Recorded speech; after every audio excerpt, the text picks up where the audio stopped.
Welcome, everyone, to the fourth keynote of AO Ventures. I'm here with Patrick, who is a lead DevRel in the Arweave ecosystem, and he's here to talk with us about Arweave and AO and his Arweave journey, how to raise funds, and all those things that, as founders, as future founders, you guys need to know. So, um, if you have any questions, please feel free to ask them again in the comments, and we'll stay in the chat after to answer them. So, with that being said, I won't take any longer on the intro. I'll pass the mic to Patrick, and you can get us started. Hey guys, Patrick Skinner here, and I know many of you probably know me from like the testnet show or some of the tutorials on the AO cookbook, soon to be some of the tutorials on all the other cookbooks and documentation in the Arweave ecosystem. So I'm sure I'm kind of a familiar face for many of you. Now today I wanted to really kind of touch on something that is kind of a lightly touched topic, but not very many people really dive into the importance of how your mission, or even maybe some people may even want to title it as like your purpose. What your purpose is or what your mission is when you develop inside of any type of ecosystem. In this case, we're going to refer to the Arweave ecosystem. And to do that, I kind of want to go back and really fall back on a little bit of my journey into the Arweave ecosystem and where it kind of all started for me.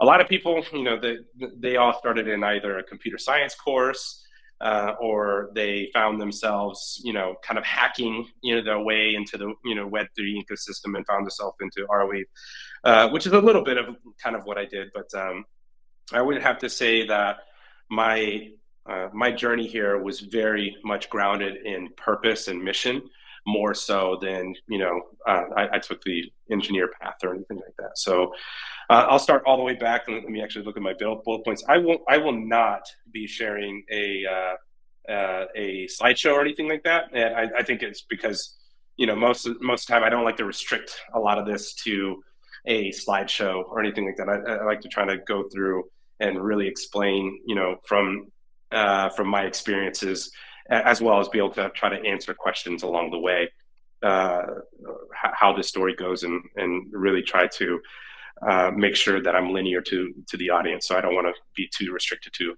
a slideshow. But my very first experiences really began all the way back when I was 15, 16 years old. This is many years ago. This is back probably about the 2002, 2003 time. I wanted to find something that as a job, what was my career? What was my purpose going to be in life? And I've always kind of loved medicine. I've always wanted to be able to help people. And so that's kind of an easy early answer. It's like, well, helping people is kind of like medicine. Okay, so I jumped into my first job was literally a lifeguard. And as a lifeguard, you get your first experience in medicine. And lo and behold, me and my parents found ourselves in Houston the exact same time the Katrina hurricane hit. And while we were in Houston, there was a bunch of radio announcements that say, anybody with any medical experience whatsoever, please go to the Astrodome. So the Astrodome is where the Houston Astros play, and they needed any type of hands-on help that they could find with anybody with medical experience. So both my parents, they have careers in medicine, and so I myself as a lifeguard, I was like, well, I can find myself as being helpful in some way or another. So, we all went. I was 17 years old at the time, and so we go, and I could not believe the amount of chaos that that me and my family arrived to.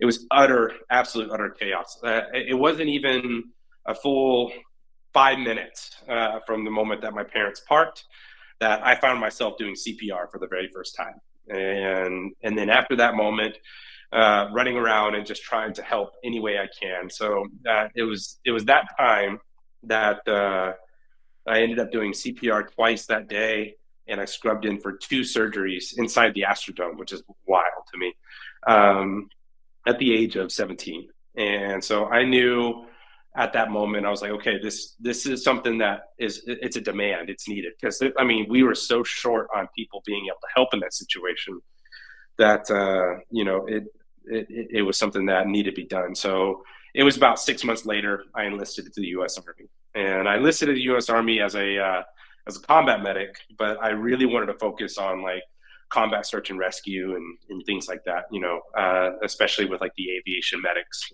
and such. And so in high school, I never did really well. I barely passed, to be perfectly honest.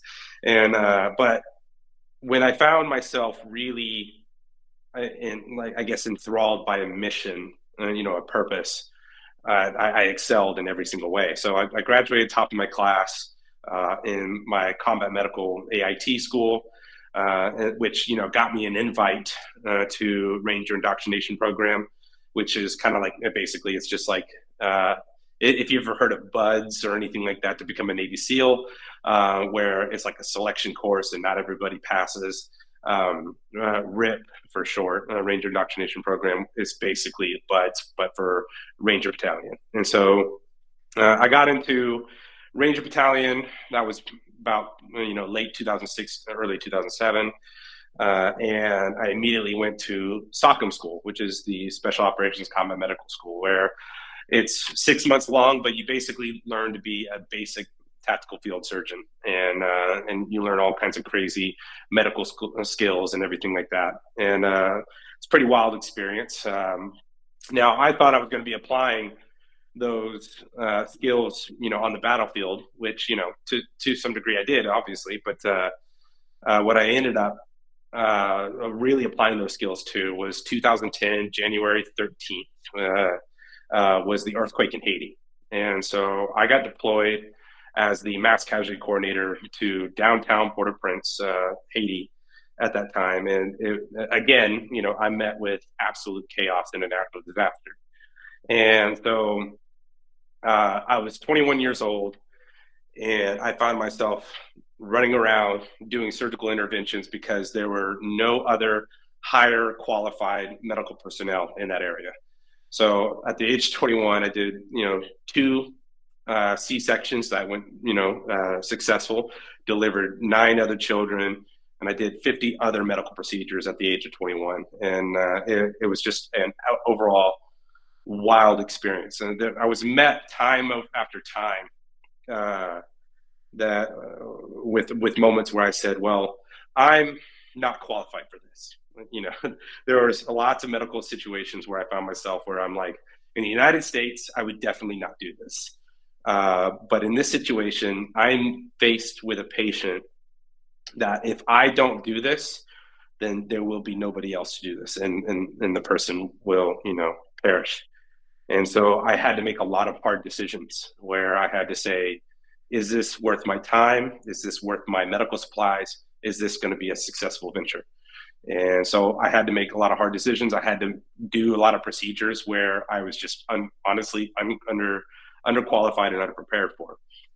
One of the things I had to do to, kind of in an innovative way was this was, it's funny is during this time, this was before FaceTime was even a feature on the iPhone. The only way you can actually do any type of like FaceTime or anything like that was through Skype. Skype was the only, application at that time where you can actually do a video call. And FaceTime was actually released several months after the earthquake in Haiti. Kind of a wild thing to think about. Now, I did have, though, really good cellular signal, which is oddly enough, that was weird. And I ended up racking up like $1,000 bill with AT&T. That's another story for another time. But one of the things I did was I had some medical interventions where I would have to make a decision. I say, okay, maybe this is worth the supplies, but I don't have the skill set for it. So there were a few times where I actually would tape my phone to my headlamp, my medical headlamp, and I had to call a lot of doctors in the United States that were willing to do this. And I found one really good doctor, Dr. McKinley in Arizona, that helped me with a lot of emergency surgical interventions and everything. So I would call him constantly on Skype, and I would basically just use my camera at the front of my camera, and he can see my hands. I explain all the symptoms and everything going on, and he would talk me through the surgery. And I was very successful in a lot of surgical interventions that way. So a lot of really interesting innovation and everything kind of came from that moment. But later on, there was the aftershock, the very first aftershock, which I think was like a 5.6, something like that, earthquake.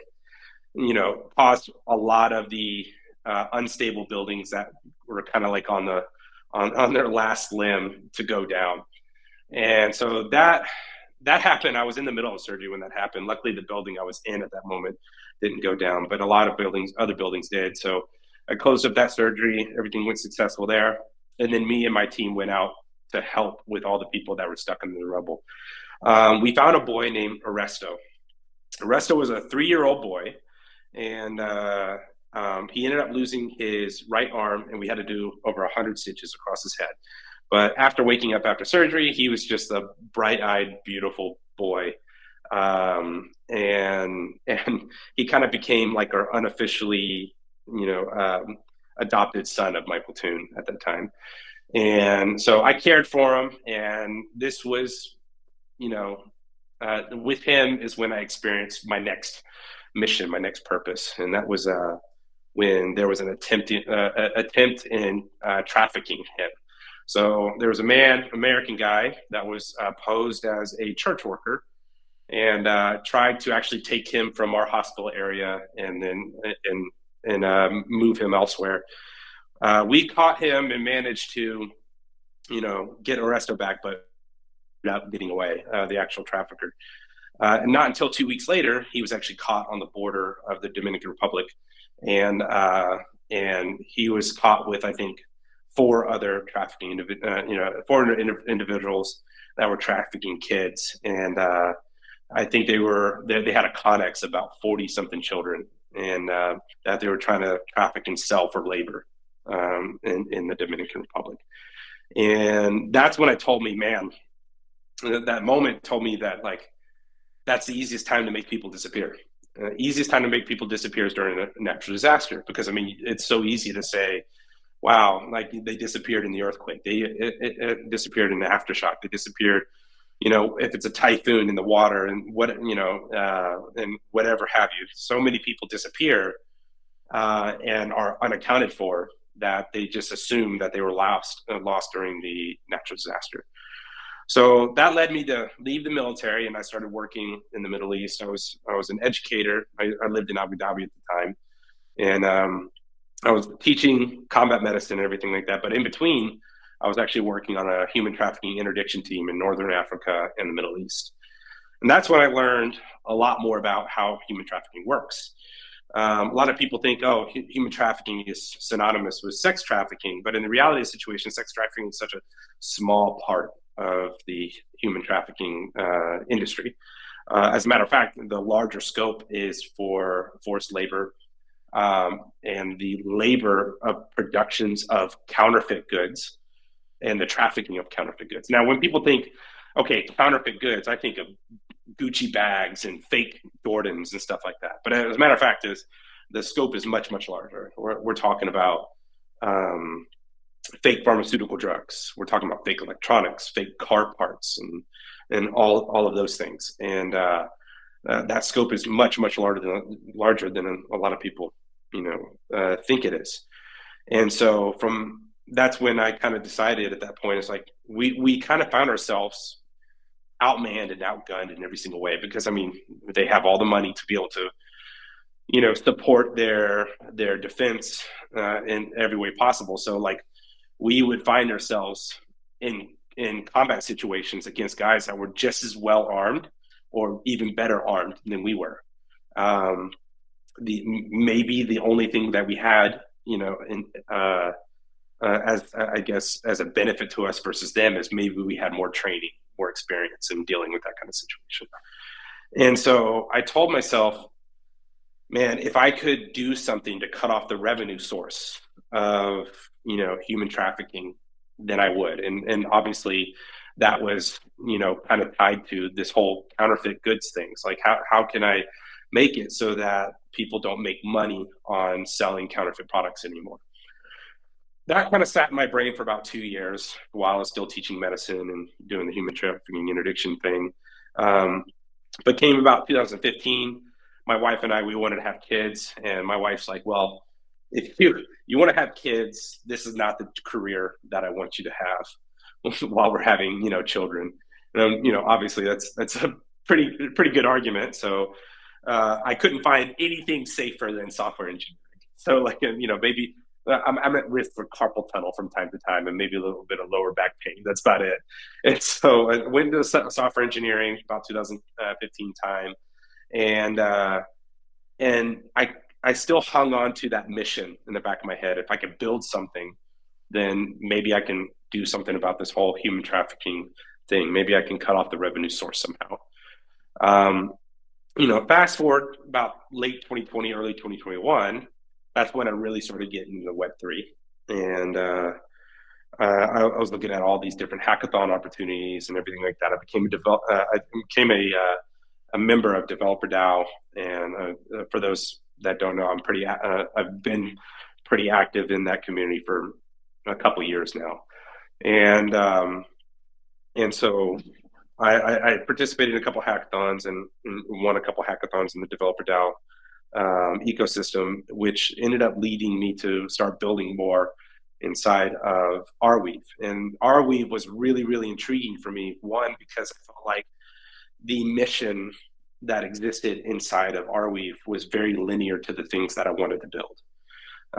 If anybody's ever heard the mission from Sam about how Arweave started and everything, you might have heard of like the stories about the Gulag Archipelago and things like that. And if you haven't, it's an amazing thing to listen to. And if you haven't read the Gulag Archipelago, it's a 3-book series. Definitely worth it. It's very long, but you can see where Arweave really finds the root of its mission sometimes.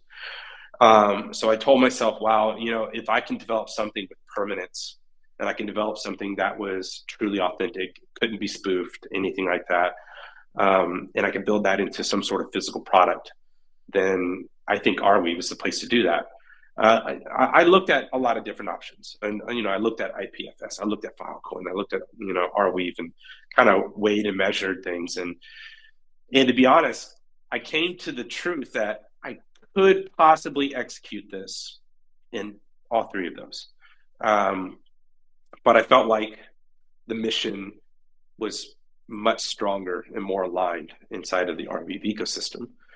And so that's when I built the first product I built actually was Lotus Link.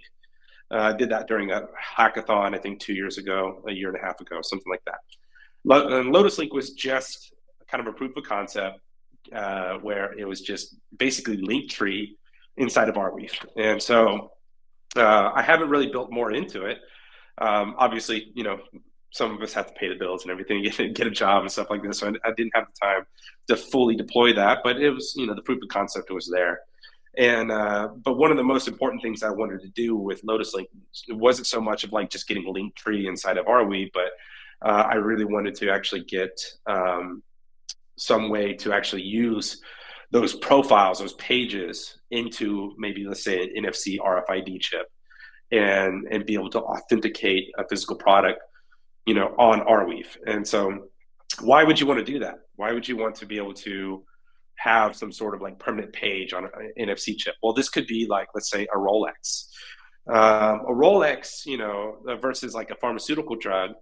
Pharmaceutical drug, really, I mean, it doesn't necessarily need so much permanence because the pharmaceutical drug's good for 6 months max, while a Rolex could be 40, 50, 60, 100 years, depending on, the quality of the build. And so, I wanted to have that ability so that when I'm dead and gone, and when the company that I found that actually created that, that permanence to be able to, source that information and prove the authenticity of that watch, When that's gone as well, I wanted the NFC chip to continue to work. I wanted the link on the NFC chip to continue to work.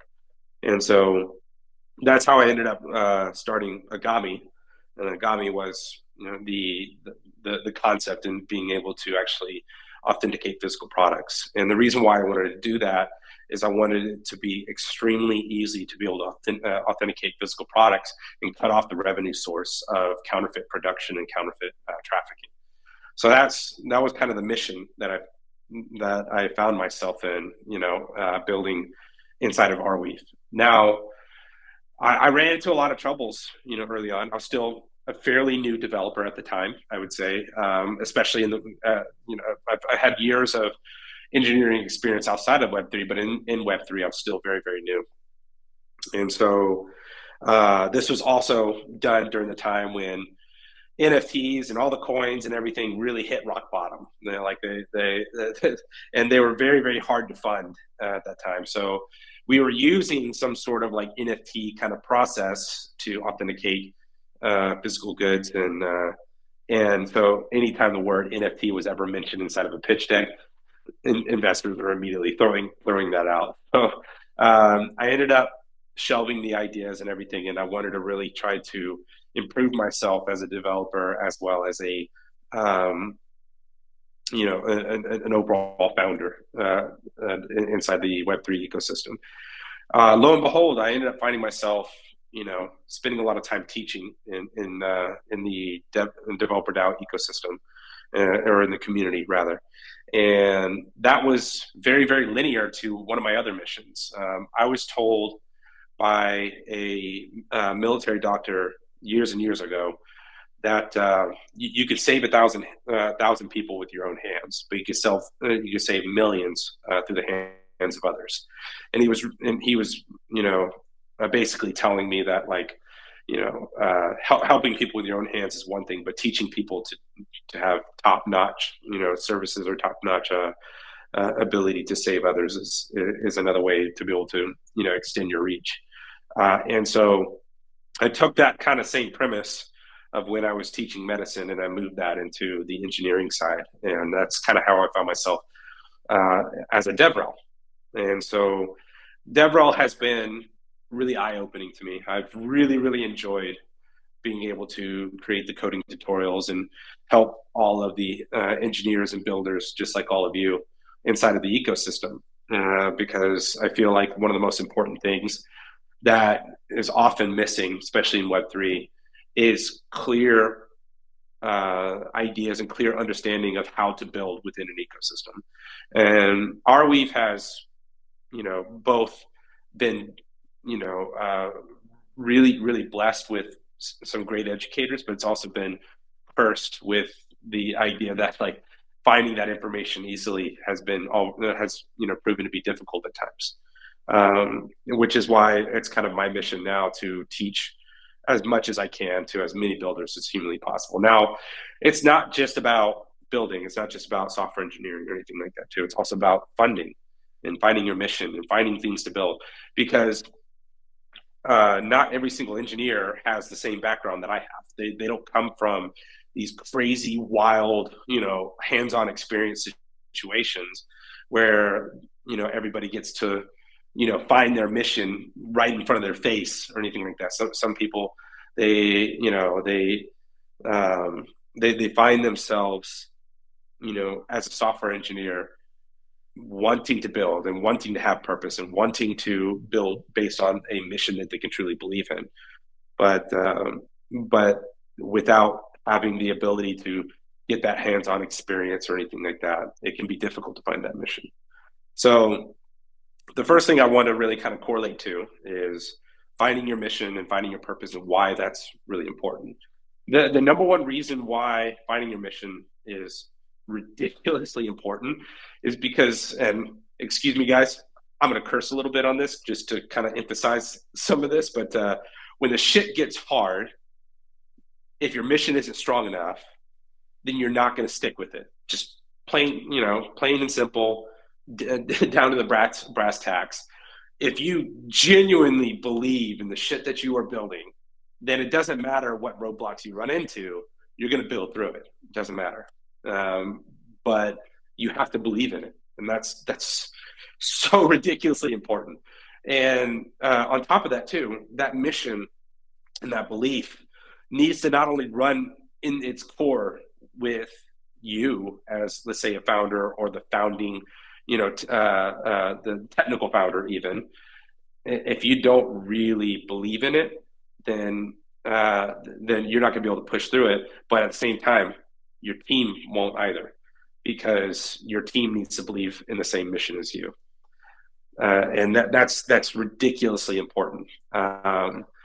So I think one of my favorite things that I've gone through the hiring process in a few different companies in the Web3 ecosystem.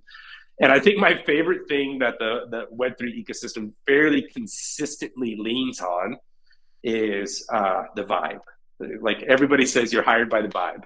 And it sounds so weird to say that, but it's so true. Because in Web2, most most startups and most companies, they could give a shit what you believe in. Let's be real. I mean, they don't really care. They want to see you got a 6 score on fucking leak code, and you can code your way through pretty much any box that they put you in.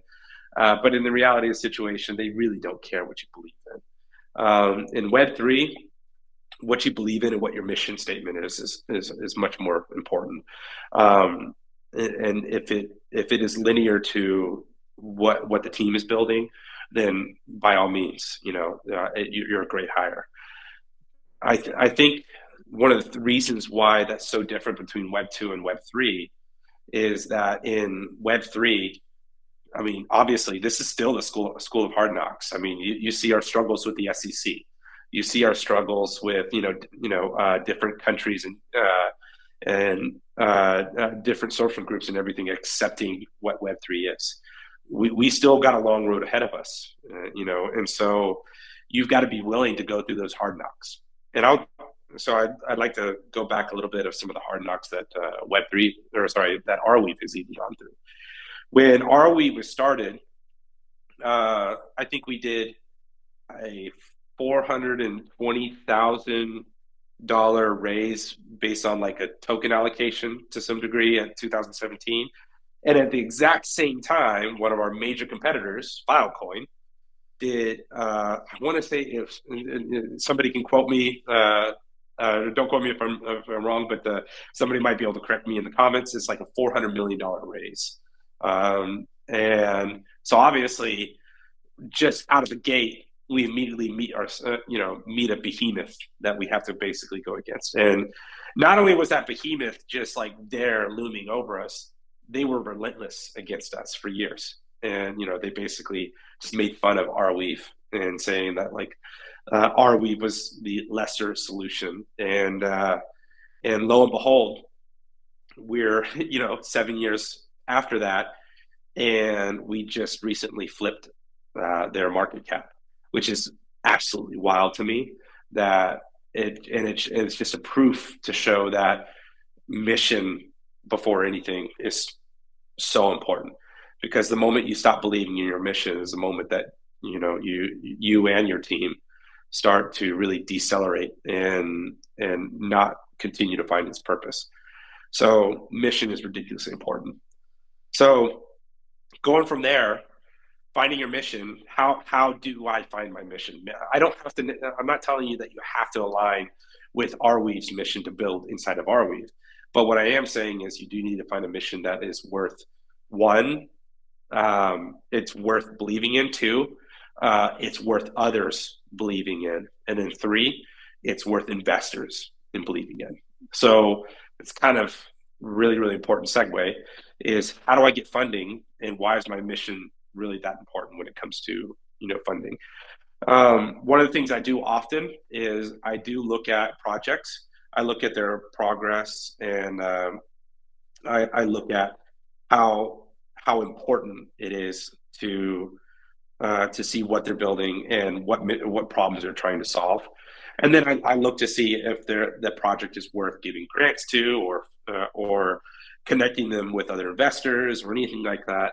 And that's kind of a weird underlying role as a lead DevRel inside the Arweave ecosystem.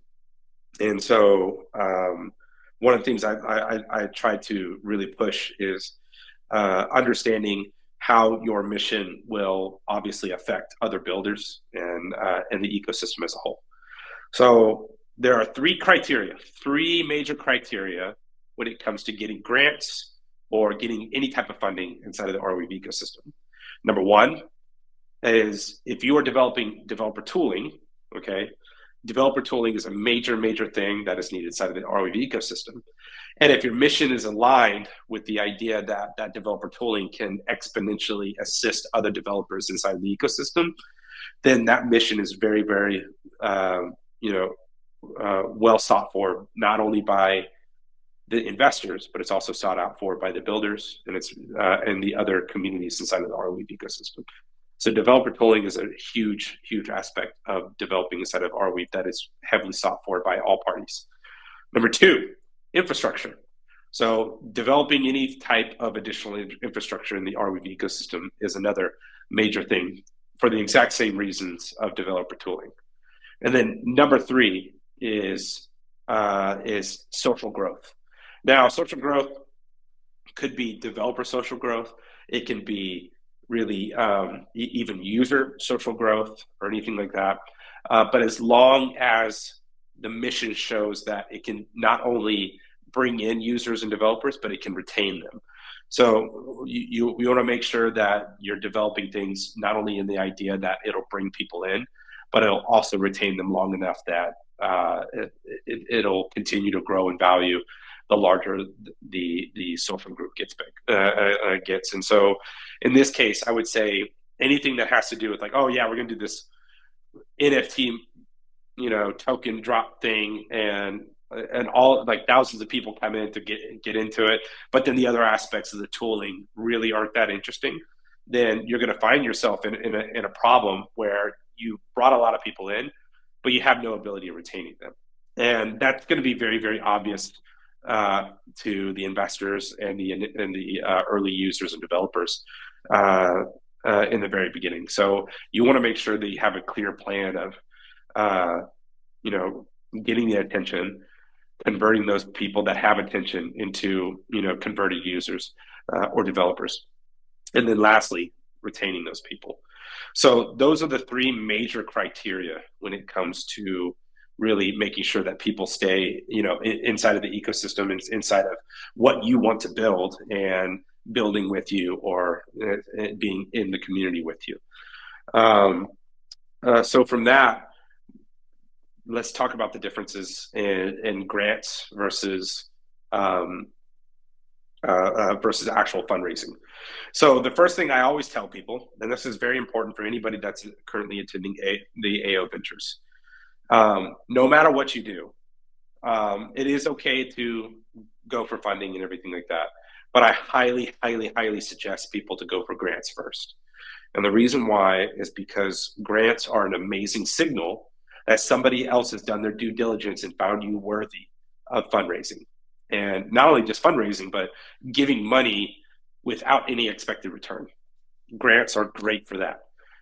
If you can get a grant, then for sure you should be able to get some sort of funding. That is ridiculously important. So what I highly recommend many people to do is to do the best they can to get grants first. Now, how do you get grants? I always suggest to start small and work your way up. You'll actually be surprised. Most people say, "Oh, you should go for, these different communities and everything that are in your ecosystem and so on." But actually, one of the more important elements that I actually go for and tell people to go for first is go for your local government. I know that sounds weird, but it's highly suggested that instead of trying to go online and go for, let's say, CF Community Labs or Forward Research or Longview Labs or anybody else is willing to give a grant, I would actually go for local government and work your way up first, and then go into the ecosystem. And the reason why is because you can actually find yourself building a local ecosystem yourself by going for grants locally. And so now I'm going to use this experience based on, the United States. I know this doesn't necessarily correlate with everybody So I apologize if it doesn't necessarily correlate for you. But for me, let's say I'm originally from Dallas, Texas. So I'm going to look for grants specifically in the tech industry in Dallas, Texas. And you'll be surprised how often you may find somebody that is looking to fundraise or give a grant to some sort of Web3 project. It's actually much more widely looked after in at the city level, surprisingly, than you would expect. So always start in the county, city level, and really, really lean into the mission and that you're really going for, and then talk about how you're going to retain users. That's a really, really important aspect. Is all the way from the mission. That mission should be able to attract people, and then how are you going to retain those people? And so I can go into a longer description at some point in the future if people want to see an example of a grant proposal, then maybe we can do like an emoji blast or something like that in the chat. If somebody wants to see an actual grant proposal example, then maybe I'll shoot a video and put an example out there in the future. But always start at the local level, move your way up, and then from as you move your way up, next thing you should really look into is going into the ecosystem. And then, so from the ecosystem, you could talk to pretty much anybody and everybody. Just because somebody doesn't necessarily have it blasted all over the front of their website saying we are currently giving away grants should not stop you from asking. I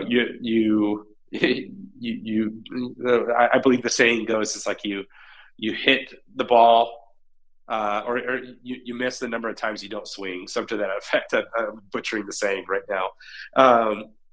But make sure you always swing. Go for after you've done the city level and even the state level and so on. There are even federal, nationwide grants that are available for the Web3 ecosystem. So, take your chances with those, and then go into the ecosystem and go into the communities and ask, "Hey, this is what I'm building. I'm looking to get a grant. What are some of the criteria that I need in order to even ask for that grant?" And so, let's talk about some of the criteria that would be important for builder background, and then what stage of development you should be in. So this is kind of a sliding scale. It's an interesting conversation itself. Is if you're a very early developer, you've never built a startup, you've never exited a startup, you don't have a lot of huge, crazy, robust background, you never work for a FANG company, you don't have a PhD in mathematics or anything like that. Then at that point, I'll be perfectly honest with you, you need to build something and actually have it deployed and working before you ask for a grant, 100%. That's the reality of the matter, because I don't have a lot on your background to go off of to say, okay, this dude's a badass, and he's going to be able to do X, Y, and Z without me even looking. So he's grant worthy, and he or she, sorry. And so from there, I would say if you don't have a lot of experience inside the Arweave ecosystem, you haven't built and deployed a bunch of applications and everything like that, you need to really build, deploy, and have a testable app. Even if it's testnet or so on, you still need to have that application deployed in order to be able to truly ask for a grant. Now, if you are somebody that has a pretty technical background, you have a pretty robust, education, everything like that, and maybe you've built a startup and exited that startup and so on. As long as you have something that's in beta that we can kind of look at, and you can give us a solid demo of how it works, then from there, that's a different stage. Then we can have that conversation. And the only time, because I know Y Combinator and Techstars and things like that, they like to say, we invest in startups that are still in the idea phase. Okay, first off, let's wake up from the bullshit and just say, oh, like I have this great idea and I'm going to pitch it to Y Combinator. They're going to fund me. I'm sorry, but if you haven't started and exited several different startups, I would say like 3+ in that case, and they've all exited for, I would say at the minimum 7 to 8 figures. Then I'm sorry, but they don't give a shit about your idea. They care more about the founder than anything. Like now, if I was somebody that had already had a history of going to TechStars and I've already built something and I've already exited for 7 or 8 figures or whatever, then in that case, I can pitch ideas all day and I'm going to get them funded. That's the reality of the situation. And I hate to really give that reality check to some people, but that's the reality of the situation. But you really want to, get funding and everything like that, then you need to build something and have it deployed and actually have it, where you can demo it to investors and things like that, and then be able to present that project to those investors as an option for grants or investment. So that's really where I think your mission is really going to be the part that really sets you apart from other projects that are worthy of receiving grants as well. One, your background should fairly be aligned with your mission. It doesn't have to be perfectly aligned. You don't, like I said, you don't have to be, running around in all these mass casualty situations or anything like that in your past. And then, now you're going to build something for that. But you do need to have a mission that you truly believe in. You need to be able to convey that you truly believe in that mission. That's the number one selling feature of any grant proposal or any fundraising proposal. I think at this point, I think this is a good point to be able to start taking questions or anything like that. If Jesse wants to come in and field any questions. Sure. Let me see if there's any questions. I'll take a look at some of the chat. Here we go. Yeah, miss 100% of the shots. You don't take digs, Jesse. I don't think we have any questions right this second. Maybe we can keep going and we'll take them at the end. Or is this the end? Okay, perfect. No, yeah, no, I'll keep going from here. So, Okay. Again, I would have to say that finding your mission is extremely crucial right now. So let's go a little bit into some of the developer tooling and the infrastructure. Obviously, right now, anything that makes it easier to develop with AO is a huge low-hanging fruit right now. So developer tooling and infrastructure around AO is crucial at this point. I would have to say that a great example of this would be like SQLite. SQLite is an amazing project that really helps level up the opportunities that developers have to build with AO. That's a great example of a fundable project, I would say. And then for social could be proven use cases of what is capable inside of AO. I think anything that has to do with the DeFi side is really, really intriguing right now. Though it's kind of it's weird because we haven't really announced our tokenomics or anything like that for AO just yet. That's just around the corner, by the way. It's kind of hard to really hit that target really well. But DeFi is very, very interesting because DeFi has never been a sexy topic inside of the Arweave ecosystem. So that's a target that is worth aiming for, either now or within the next couple of weeks, to be honest. So that's a good angle for social. Another angle for social is anything that just really helps communications inside of the Arweave ecosystem, especially for developers.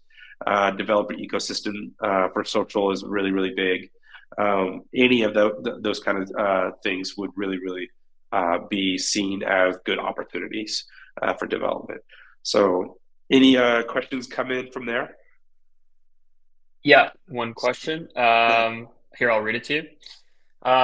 We're just completing a government-funded program in Ireland. Is there a grant program for infrastructure providers on Arweave you would recommend for solving the data privacy issue on blockchain? That's a great one. So if you've already kind of gotten to the point where you've got some sort of government funding, or at least made it several rounds into government funding, then honestly, I would have to say you can actually reach out to me directly. I like to look at the project itself, and then and be able to give you some guidance from there. Um, that's an interesting thing right there alone, is like, who do you talk to? Like, let me go ahead and jump into that really fast. Who do I talk to when I want to get a grant? Okay, a couple things. Oh yeah, okay, yeah. Sorry. So one of the things I forgot to go over is avoid anybody that's going to say, "Hey, I like your project and I want to help you get grants." I personally say avoid those people like the plague, because what they want to do is they want to say, "Hey, I'll write all the grant proposals for you, and we'll get them, we'll get the grants into the right hands and stuff like that. But I'm going to take a percentage of the grant." And so I try to avoid those people as much as possible, because they aren't always a very positive introduction to you or your team, um, when it comes to trying to talk to the right parties. I think that's a really good way to actually, burn some bridges pretty quickly, because you end up having a grant written by somebody that doesn't really know your project very well, doesn't know the ecosystem extremely well. And then what that leads into is, they end up saying all the wrong things, and it turns into kind of a bad experience. So avoid people that are going to write the grants for you. Try to write the grant yourself. The more you're honest about your grant, the more you're honest about your project, and the more the grant proposal seems like it's genuinely from you, and genuinely written by you who believes in your mission. That's going to be much more important than having somebody that's just some professional grant writer. Avoid those people. Um, and so, what I would say is, like, who to talk to is start asking. Knock on all the doors you can.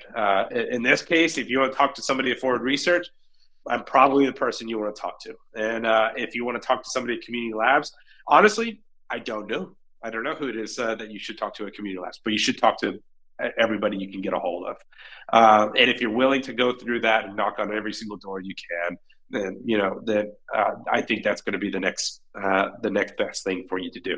As long as you don't seem like somebody that's just constantly pinging somebody over and over again. Try not to piss people off, but do what you can to get connected to the right people. Do your networking.